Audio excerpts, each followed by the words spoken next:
Welcome back to the Sinister Cabin. Today we are going to talk about the heart-wrenching double murder case that took place in Madnapalli, Andhra Pradesh, India. This tragic event left everyone stunned and raised many questions about mental health and family dynamics. In this video, we'll explore the details of the case, the investigation, and what lessons we can learn from this unfortunate incident.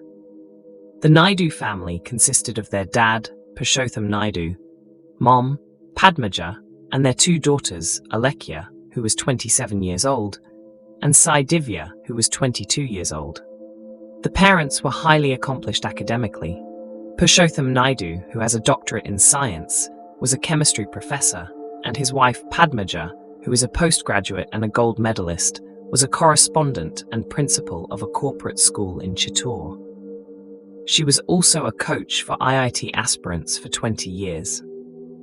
The elder daughter, Alekhya, had just completed her degree in management from Bhopal, and the younger daughter, Sai Divya, was studying at the A.R. Rahman Music School in Mumbai after completing her bachelor's.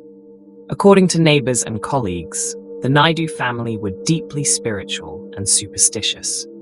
They would regularly honor and worship God without fail. The family was a devotee of Lord Shiva.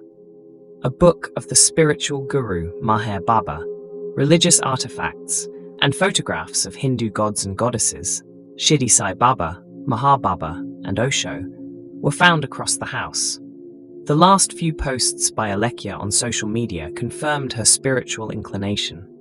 Like many others her age, she was a regular user of social media websites like Instagram, where she shared pictures of herself, her friends, and her family. However, there was a sudden shift in her posts. Shiva is coming, a post on January 21st said, followed by another post that read, "Work is done." Ravi Chari, the DSP officer, said that the family of four remained isolated ever since the pandemic set in. The domestic workers, too, were not allowed inside the house. On Sunday, January 24, 2021, just after 8 p.m., the Madnapalli Rural Police forced their way into the residence of Padmaja and Purushottam Naidu after they received a call from neighbors who complained of torturous noises and loud screams and chants coming from the house. As soon as police entered the home, they found Purushottam sitting in the living room on the couch. He looked like he was in a state of trance. When the police team began their search inside the house, they found the deceased bodies of their two daughters, Sai Divya and Alekhya, in the prayer room in a pool of blood. Sai Divya's head was cracked open as she was hit with a trishul, a blunt weapon. Both were then bludgeoned to death with dumbbells. The police team then found Padmaja sitting on the bed. She was looking at the wall and did not seem to be aware of the presence of police. Allegedly, the superstitious couple killed their two daughters, hoping that they would come back to life within hours due to spiritual power as the Kali Yuga ends, turning into the Satya Yuga, which would cleanse of any evil from their bodies. The parents had stayed with their daughters' deceased bodies till night, waiting for them to come back to life. Padmaja even claimed that her daughters were alive for an hour, even after their heads were fractured. After the carnage, some of their hairs were chopped off to offer to Lord Shiva. According to police sources, the couple had actually planned to kill themselves to prove that they would come back alive, but the timely entry of police personnel averted the possible self-destruction. As the couple were in a deep state of shock and trauma, the police could not question them immediately. When they did ask Padmaja about the murders, she lost her temper and shouted at the police for disrupting the ritual. The couple allegedly told the police officers at the crime scene that they received signals from heaven and that they had a house of miracles. They told them that they brought demons into the house when they opened the doors. Padmaja asked them to leave and come back the next day to witness the miracle that was about to happen in the house where her daughters would come back to life. The magic that would occur would be spoken about by the whole world, she said. On January 26th, Padmaja was taken for a coronavirus test as per protocol, where she was found to be talking about the pandemic. She began claiming that it was Lord Shiva who had unleashed the virus from her own body.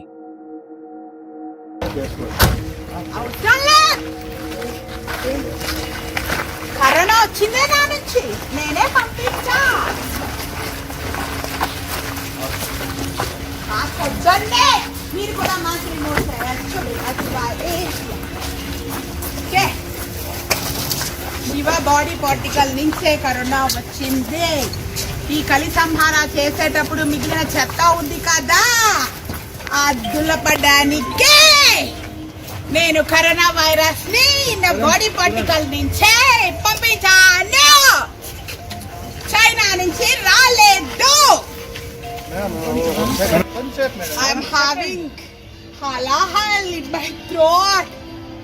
No need to test me for corona. 1 second. You are insulting me.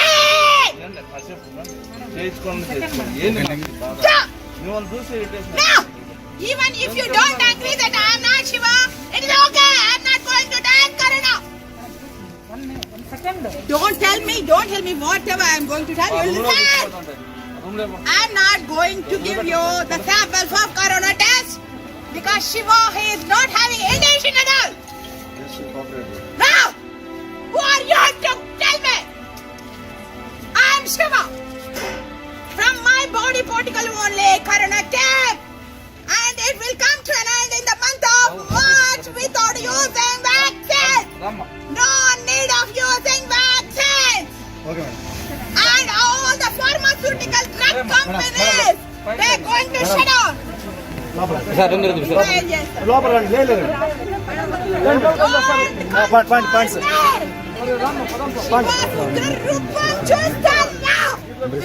You are not my husband now. I am Shiva. The Madnapalli police had registered a case of murder against Padmaja and Purshotham. The police said the couple is under surveillance and that they would be arrested soon after a psychiatric evaluation. The couple had since been shifted to a government healthcare facility in Tirupati for psychological evaluation and treatment. Early evaluations of the mental health status of the parents seemed to suggest a rare psychotic disorder called shared delusion disorder, and perhaps even the deceased may have been affected by it. When shared delusion disorder or shared psychotic disorder occurs in a family, it is referred to as folia do. In psychiatric literature, it is described as a shared psychotic disorder within a family with more than 2 members. The involved patients have an unusually close relationship and are isolated from others. One of the measures for such a disease is to separate the primary or dominant person from the more mildly affected and to provide treatment. The moderately affected tend to recover quickly when separated from the primary inducer, while the more severely affected require long-term treatment, according to studies on the disorder. After being produced in front of a local magistrate, the couple was sent to the Madnapal jail. And that concludes today's video. Drop your thoughts in the comments, hit that like button, and if you haven't already, make sure to subscribe. Until next time, stay curious, stay cautious.